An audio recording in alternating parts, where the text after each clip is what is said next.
Good morning. Santa Barbara Teen Sports listeners, I'm your host, Erica, the Queen of Teen. Please tune in every single Tuesday, 9 a.m. Good morning, Santa Barbara. You're listening to Teen Sports Radio, the station that talks about Santa Barbara on AM 1290 and 96.9 FM. If you just landed on us, don't go away. I think you're going to like what we're going to be talking about today, because what we do every week for the last 15 years, we celebrate the athletes, the dreamers, and the doers who make this town shine by giving tips and tools to teens. So we have another full house today. I'm really excited. So let's jump right in. We're going to start off with Ryan Quirk. He is going to kick things off with a conversation about repetition. I'm really excited about that. That's the daily practice that separates potential from performance.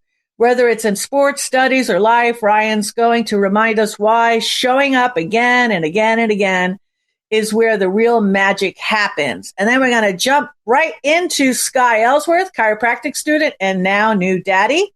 Okay, and he's going to talk and dive into polarity, the way balance, alignment, and perspective shifts when life brings you a new beginning. And with that baby, he's got a new beginning. So everything he thought, okay, I guess he had to, what he didn't expect, it's just best to expect the unexpected when it comes to a birth. Let's just put it that way, but he'll share.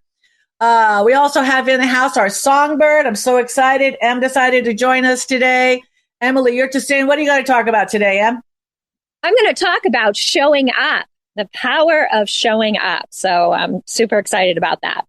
Sweet, the presence, just to be present. Then we also have Don Sanders. Hooga. Don, what are you going to talk about today?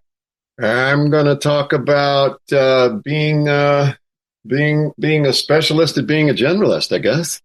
Oh, I love that. That's how I was raised, to be honest with you. All right, so everybody grab your tea, coffee, or smoothie. Let's settle in. First thing I always like to do before we get started with the show is to go around the room. I love to build connections. Dominique Hackett, who do you want to give some love to today? I want to give love to Santa Barbara's Book Den. I am a bookstore enthusiast. You're a librarian. That's what you are. Yeah, and I just want to remind people that in Santa Barbara, the Book Den is on 15 East Anapamu Street. And did you know it is one of California's oldest bookstores? Did not. It's been in Santa Barbara since 1933. Holy cow. Did not know that. Their specialty is used and out-of-print books. So this is a great place to go. And I have to tell you, I like to use bookstores as my library. It's absolutely fascinating. They never scold you. The longer you stay, probably the more books you're going to buy. Nice. So just walk in with a pad of paper and sit down and enjoy. Oh, it's a beautiful thing. Nice job. I love it. Em, who do you want to give some love to? So today I would like to give love to Spud Nuts Donuts, which is a donut shop. Yes, a donut shop on Hollister. And it's so amazing because I just stumbled into it a couple weeks ago after a belly dancing class and just looking for a cup of tea to have a place later at night. And they have donuts and pastries, but for athletes, they actually have sandwiches and all sorts of things and bagels and things like that. And the gal helped me out, Austria. There, she was amazing. She put two, not just one, two little tea bags in my coffee or in my tea drink and just was so kind. So give them some love. They are really nice. Where are they at? Aren't they close to the laundromat? Yes. Close. Yeah, they're kind of tucked in. So don't hit the Starbucks. Go to, what's it called? Called Spud Nuts Donuts. Spud Nuts. Oh, this is Spud Nuts. Yes. Cool. All right, Spud Nuts. I hope your business booms this week. That's awesome. Don Sanders, who do you want to give some love to? I want to give some love to a few days ago in Santa Barbara. I got to see this fantastic dance troupe called the Nebula Dance Lab, and they did put on a show called Humanity at the Libero, which I haven't had a chance to experience before. A lovely venue, amazing dance troupe, and I guess they've been in residence for some time in Santa Barbara, and they are about to move their company to New York. And so their show was based on The Child's Story by Charles Dickens, but it was set in New York. And they had all these fantastic representations of New York and great music by Gershwin. And they were just these young people were just so dedicated to, well, they're not all young. It's like the oldest one in the company in one of these numbers did an aerial, like where you're kind of doing a sideways cartwheel in the air with your hands not touching the ground. It was pretty fantastic. And just the passion of people to excel in dance when, like, it's not an easy life. To be able to afford that and to keep practicing your craft while you keep your life going and have a place to live and all that. But yeah, shout out to that.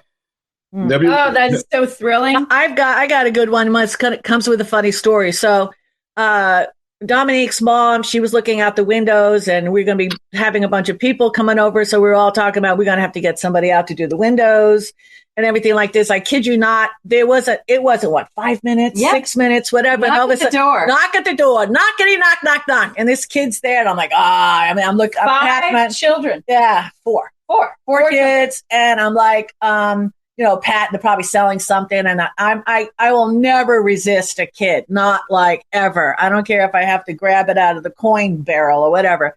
So anyway, kid goes up, a little. They all got their little bikes and everything like that. I would say between, say, 10 and 13 maybe. And they goes, hey, can we clean your windows for $5 a window? I'm like, does that include the screens? And they goes, yeah. So I just had them do the one in the back. I had 4 windows back there. So that was $20. But I loved it when I said, take your bikes. He goes, what do you want to do bikes? I said, don't leave them in the front. This is not like it once was. So take your bikes in the back.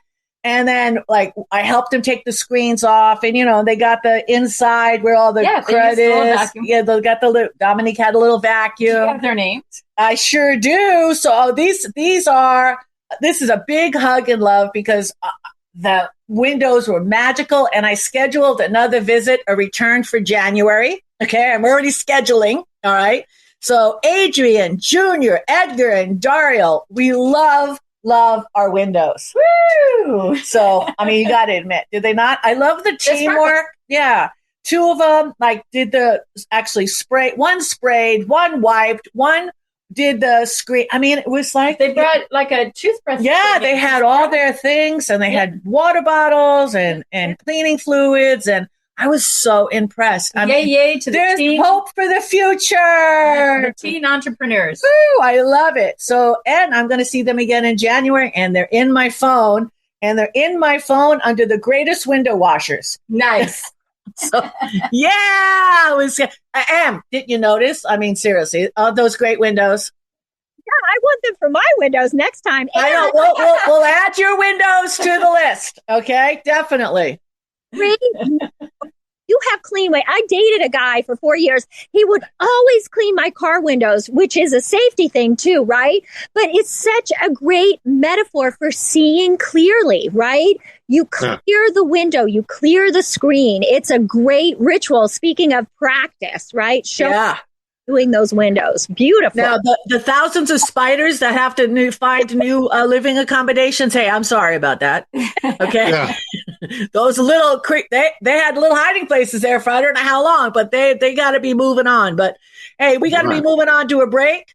And we're going to start off with Ryan, then we're going to Sky, then we got Emily, and then we got Ahuga. So stand by. We'll be back with a lot more after these messages. We are back, and this is Santa Barbara Teen Sports Radio Show. I am your host, Erica, the Queen of Teen. Please tune in every single Tuesday, 9 a.m. Hello, Teen Sports Radio listeners. My name is Ryan Quirk, back with another self-mastery story, a segment that I do sometimes on this wonderful, wonderful show where I talk about moments from my life, stories that I've heard, specifically in the realm of sports, but sometimes in life as well, that relate to self-mastery, leading better lives, learning lessons through challenges and overcoming them. I talk about this because I myself am an athlete. I'm a hockey player. I coach hockey. I've been an athlete my whole life. I lift weights. I love playing sports, and I coach and work with many young athletes, and you can find my work at rqselfmastery.com. That's also where you can find my book, The Journey of Self-Mastery, and so that is why I talk about these stories, and today I want to talk about the difference between learning and practice, the difference between words and actions. Difference between words and actions. And so I want to ask a question to listeners, obviously one that you can't answer to me directly, but just ask a question out there, which is, who do you think knows more about hitting a baseball? The man who has read 4, 5, 6 books about baseball, or the man who has spent 4, 5, or 6 years actually playing baseball? Now, the man who has read the books about baseball probably does know a good bit. Those books have maybe been of value to him in some type of way. But when it comes to actually really having the technical skill, someone who could show you the ropes of playing baseball, hitting a baseball, it's going to be the man who's actually done it. And so this brings me back kind of the idea of practice what you preach, and success is not found in the big moments, but the ceaseless repetition of the small actions. I'll say that one more time. Success in any endeavor, especially in sports and athletics, is not found in the big moments, but the ceaseless repetition of the fundamentals, the small actions. And I'll ask you this question as well. Why is Lionel Messi such a good soccer player? He has some amazing standout features, some amazing highlights, but if you really break it down and boil it down, it's just because he's better at the fundamentals than everyone else. If you were to take any ball dribbler in the world, look at anyone's footwork, isolate it down, Messi's fundamentals are just better. They're the same fundamentals, just executed faster, quicker, better.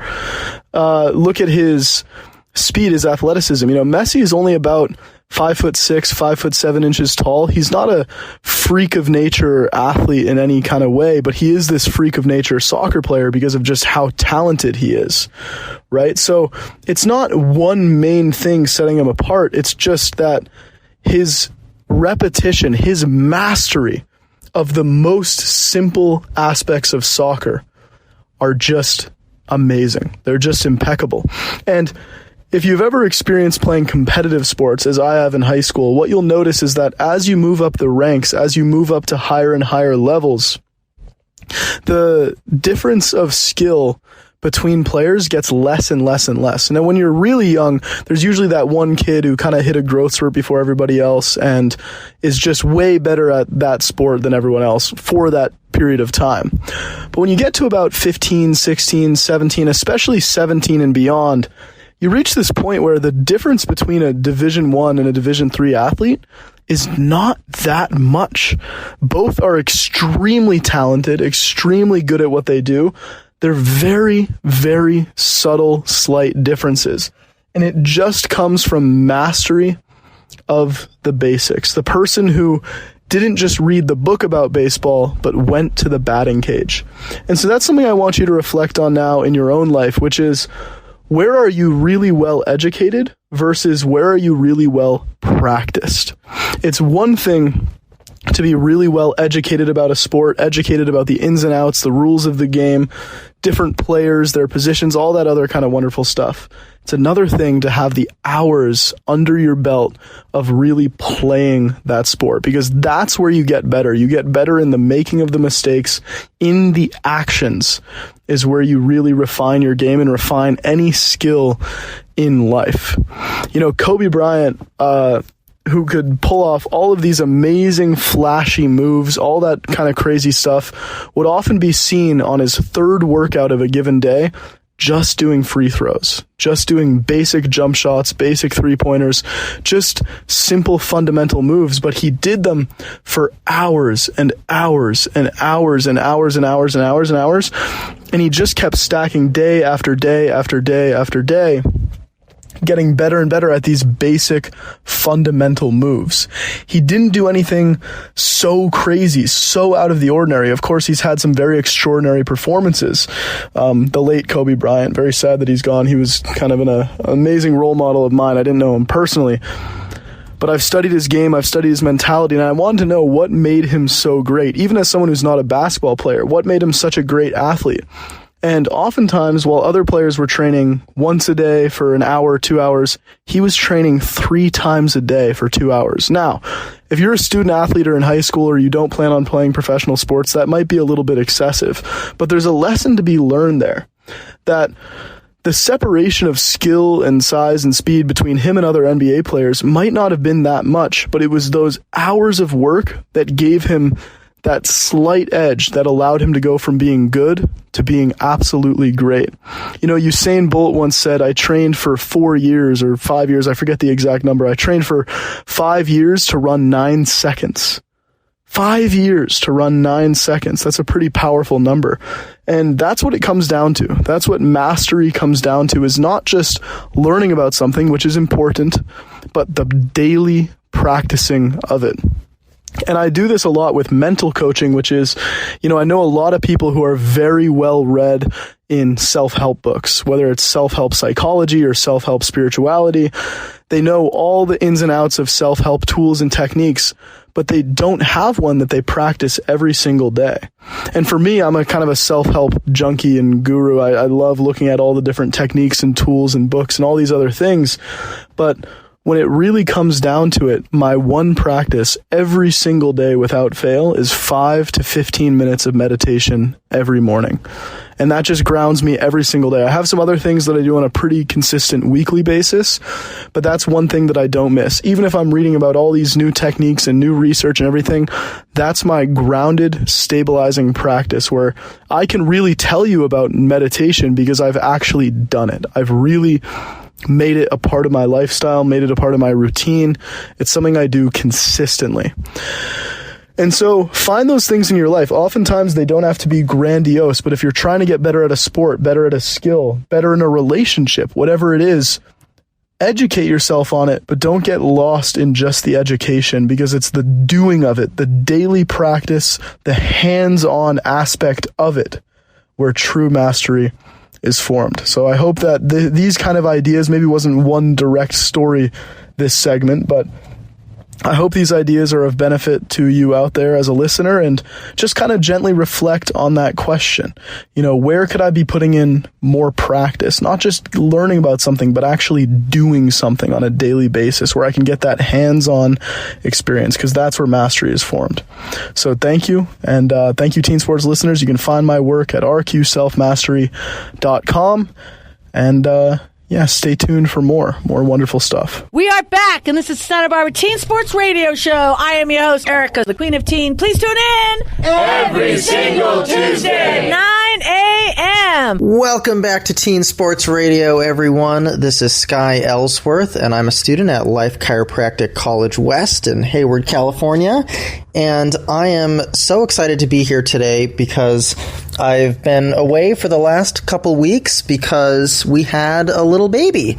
And having a baby really forces you to confront a lot of interesting things, namely polarities is one of the biggest things that comes up. And this happens with every birth. It's not just unique to our experience, but every birth forces you to confront the things that you've spent a lot of time avoiding or moving away from. And all of a sudden, these fears, these doubts, these ideas, these concepts that you've had, all of a sudden you're forced to confront a new way of being. And if you don't confront it fundamentally, then you have to confront it physically. And it has to be something that you go through. And you just have to do it. And that's what it is. So we've had a lot of polarities come up and a lot of lessons that we've had to learn in a really short and fast amount of time. And without going too much into detail, because that's not at all what I want to really get into today. But I wanted to preamble with that because I have a whole new understanding of the different processes and the different the different structures and models that govern the world that we live in. And regardless of what discipline you work in, you practice in, whatever you're interested in, all of these things have one thing in common, and it's you or someone that you're working for that's trying to create some sort of organized understanding of the worlds that we live in. And when you start to realize that there is an underlying pattern, that there is an underlying structure to everything, you start to be able to see all the different threads of reality that are being woven together each and every moment, and you now have a choice. The more that you can separate yourself from the polarities and just allow yourself to be and observe and experience everything that's happening, and just allow it without prejudice, without taking things that you're afraid of or that you don't understand or that you don't believe in or that you don't like and turning them into negatives. When you can learn to take that perspective where you can see all perspectives happening at once, you can then choose which thread of reality you want to follow. And that brings me to what I want to talk about today, already 3 minutes into this segment, which is about mastery. And mastery is something that not very many people actually attain in their life. But I think we can all say that we would love to be a master of whatever it is that we do. I would love to be a master of chiropractic. Someone else might want to be a master chef. Someone else might want to be a master veterinarian, a master doctor, a master a technician, a master engineer, whatever it is. I think we all strive for optimal purpose, optimal function, optimal performance. We all want to be a master of what it is that we do, but very few people in the world and in life actually achieve mastery. So that begs the question, well, what is mastery? How can you become a master of whatever it is you choose to do? And even more importantly, how can you understand what mastery is right now while you're in school so that you have a vision that's in the future, so where there's more energy for most of you, where you can have that vision that will then guide you toward your purpose, that will then guide you towards, in the purpose of this discussion, towards mastery. So there are 3 things that every profession needs to have in order to be something that you can be a master at. And those 3 aspects are science, art, and philosophy. If you are missing even one piece of these things, you will never achieve mastery. And I mean never. Because you have to understand, for any technique, anything that you want to do, you have to understand that there is a science to it. There is an underlying pattern that doesn't change. That underlying pattern is predictable. These are the patterns of the universe. These are laws. These are fundamental things that will not change. When you repeat these things, you get the same outcome each and every time. And you have to know that. If you're I was about to say engineer, but I don't know enough about engineering. I don't know if you're a plumber, let's say, you have to know the science. You have to know what connects with what, and what happens if you have this amount of water pressure moving through this at what velocity. You have to know those things. Those things are not going to change. Okay, well, what about the philosophy? That's the energy behind what it is that you do. That's the motivating factor. When you have the philosophy present, you have your purpose in mind, and you will never lose your drive to always do what needs to be done to accomplish the goal that you have. That is how you continue towards mastery without losing your footing and falling back, is that sense of purpose, that philosophy that says, this is why I'm doing what I'm doing. This is why. I am doing this because I believe this, and I believe it so strongly that no matter what comes up in the face of an adversary thought or something that contradicts what I'm doing, I still believe in what I'm doing because my philosophy, the reason why I'm doing what I'm doing is that strong. It's iron-proof. Okay. That wasn't the right expression. Bulletproof. Okay. And then finally, and probably the most important part, is the art. The art says, okay, I know the science. I know what needs to go where. I know why I'm doing what I'm doing. But what happens when something comes up that is different than what I expected? What happens when I have to look at all the different pieces of a puzzle and I have to figure out what to do in what order and at what time and for what person? This is where the art comes in. This is where you have to hone whatever the craft is. This is where you bring that part of yourself, that creativity, to whatever it is that you're doing. This is when you start to bring in that thing that really can't be defined, that sense of it's undefinable, right? It's that thing that takes over that you don't have to think about, but you just do. It's automatic. It's intuition. It's instinct.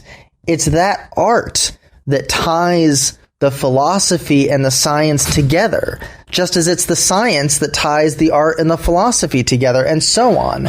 All of the things work in a beautiful cycle, and you need each and every part to become a master of whatever it is that you do.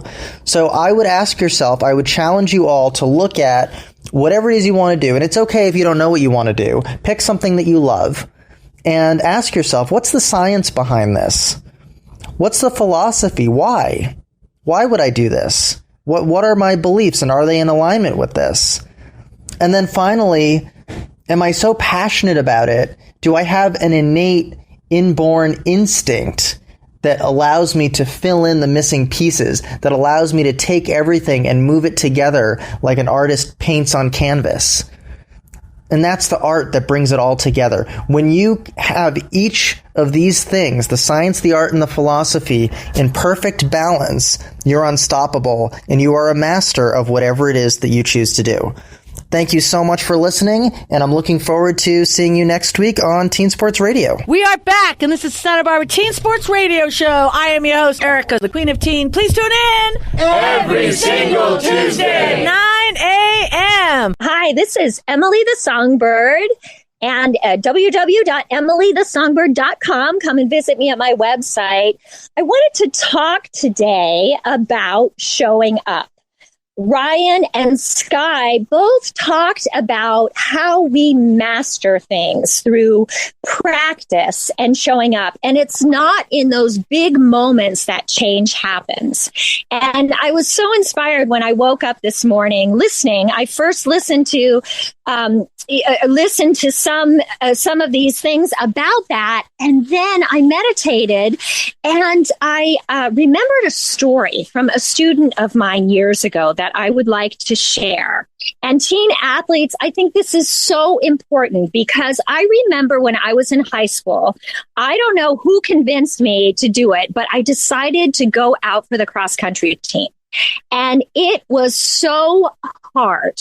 Every single day I came out and I was so sore. And I don't know, Erica, if you can relate to this from swimming, because I know you to swim. So I was so sore, but I showed up every single day. And I was just about dead last on the team. I was seriously pathetic. I was pathetic in how I moved. I was pathetic in, how I felt. I felt like a loser, really. But the only thing I did was I kept showing up. And I showed up for the whole season. I showed up for every practice, and I showed up for all of the races.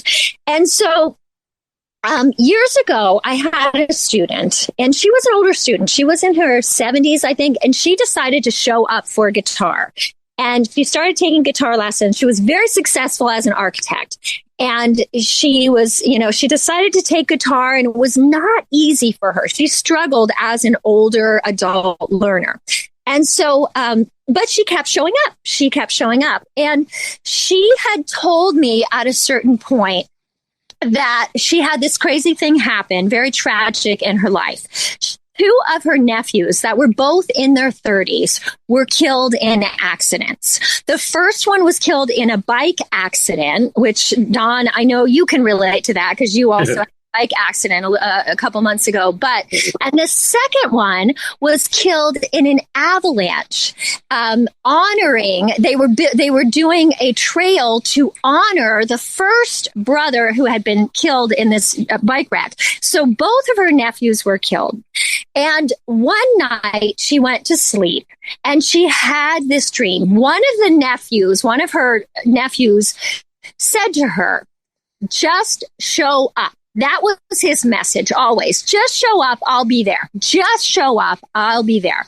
And so she had a dream one night that he came to her and he said, just show up. And a song, a melody. She had never created a melody before. She had never created a song.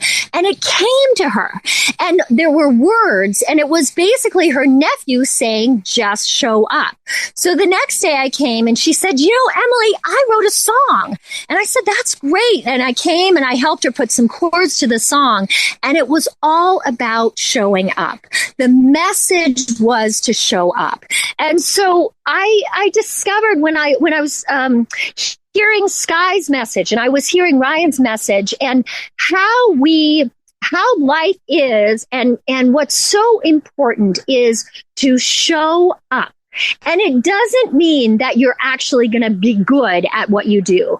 One of the other things I did over the summer is I did a yoga certification in the Bahamas. And I showed up every single day for 4 hours of yoga.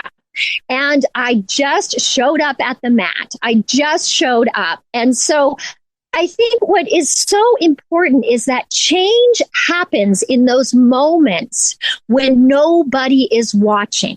And so whatever it is, if it's a sport and you think, God, you know what? I just am so frustrated. If it's a musical instrument, it takes showing up. And what happens energetically is it shifts the critical mass and it shows to the universe that this matters to you, right? So whatever it is. So if you're listening to this and you go, you know what? I'm not good at this. Like I wanted to sing or I wanted to play an instrument or I wanted to do this sport and I'm just not good at it.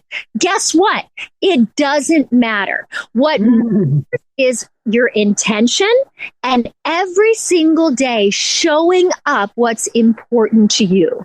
So my message to all of you, athletes, everybody who is listening to this is whatever you love, whatever you dream about, all you have to do is show up for it every day. And it will make a difference. And you will be able to manifest things.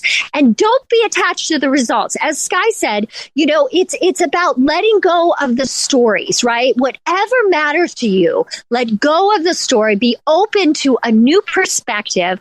Be open to what life brings and how you can be present. And my other thing about this is, and this is kind of related to the holidays and Halloween is coming up, just be present for everything that comes your way and be safe because it's so important during this time to show up, to be present, be safe, be cautious, and really enjoy the ride.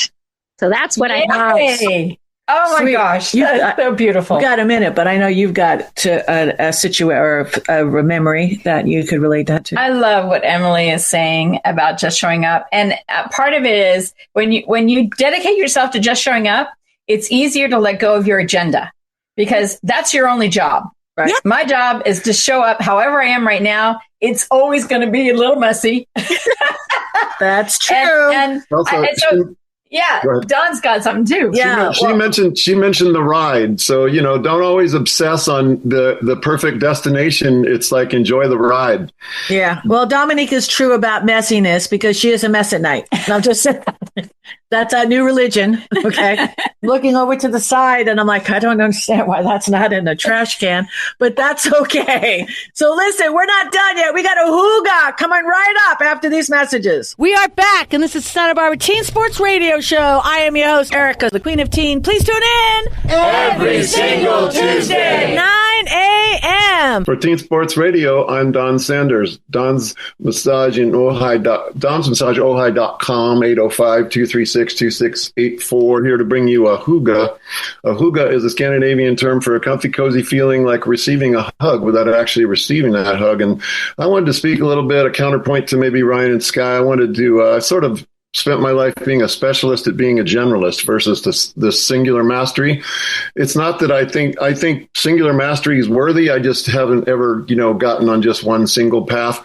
I like hands-on doing, practicing, and engaging, and I also like private downtime of study and contemplation. My daily Buddhist practice of chanting Nam-myoho Renge Kyo in a community of believers for 40 plus years has opened potentials in me that I didn't even realize I had. It's unlocked and helped me overcome my 4 negative tendencies of anger, impatience, resentment, and just deep anxiety.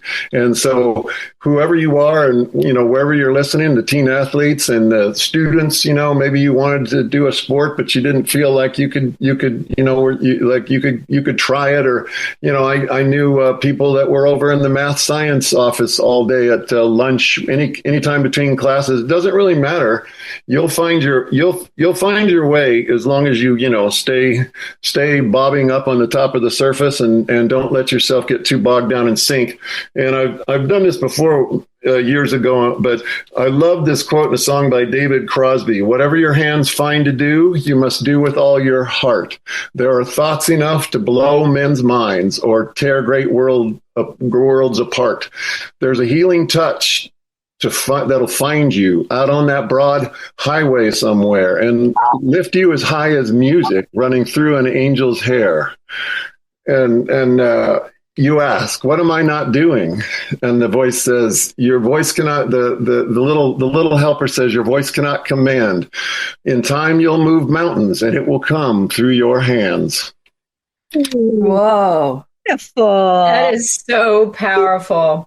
Don, the things that you share, whether it's from poetry or English literature or the lyrics of songs, it always reminds me that the energy of the moment is to magnetize ourselves to draw towards us rather than the chasing. And that's what I feel like. Your hygge sharings are always energizing my energy to attract things, to draw something towards me. And me be grounded and steady and receive rather than me chasing. Oh, nice. That's nice. Yeah, it's kind of like what I did with the windows last night. Yeah.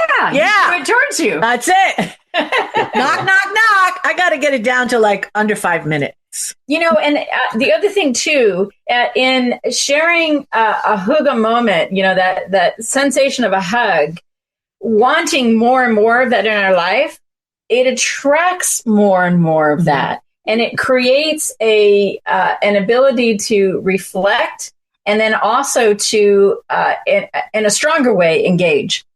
Agreed.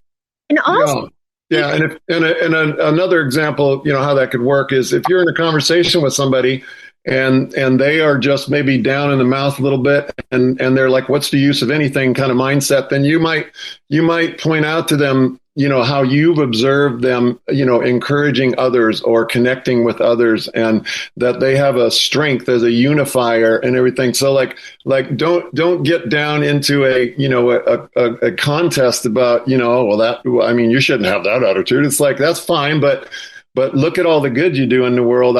I personally have seen you, encourage people and to, help people along their way. So, maybe encourage instead of cross swords with somebody. I don't know if my brother is listening to this at all, but I want to share a piece of personal thing. I was kind of sad. He turned 60 and he didn't really allow his family to celebrate him. So I really thought about that for a long time. And from my heart, I wrote him just how much love and appreciation I have for him being in the world. So instead of scolding him for not allowing people to celebrate him, I celebrated him. And he passed on that he's read my letter at least 7 times, and that it has affected him. So I appreciate what you're saying, Don, that we don't have to always react to something that our friends may be sharing. There may be an energetic way that we can uplift, just follow our hearts and uplift and reframe things for people. Yeah. Good one. Yeah, you could have been super disappointed because you had an expectation of a party or whatever. Right. And so nothing went that way. So then you got disappointed. Right. Okay. So I let go of my appointment. Because you had an appointment. So you let it all go. And then you just, like you said, you reframed the whole thing. And just because at the end of the day, you wanted to share yourself, your heart. Yeah. He's so important, and he has affected so many people, including helping to raise my children. Nice. Beautiful thing. Beautiful thing. Well, everybody, we're going to do a wrap up here, but let's never forget, just be proud of yourself. Really. Not everybody is wired to be a master. Some of us are explorers, builders, helpers, connectors. I'd be one of those people. I always got to a point where, okay, I do the bowling. 16, I was a scratch bowler. Okay, now what do I want to do? So I always set an expectation of how far I wanted to get with someplace, but it was just a stepping stone to try something different. So it takes a mastery person. Basically, you almost have to be OCD, and you eat it, you drink, and that's great. But being a generalist, that's just as great. So just be you, and that's what I tell every single week with these, with our kids and going up, and the foundation of our future here in this town. You don't have to be a master to be to make any kind of magic. So we're very grateful for everybody here listening. And hopefully you could feel the energy and the heart that we're trying to give the community. So keep showing up, keep shining, and always stay kind, strong, and stay proud. Okay. This is Teen Sports Radio signing off. God bless. See you next week.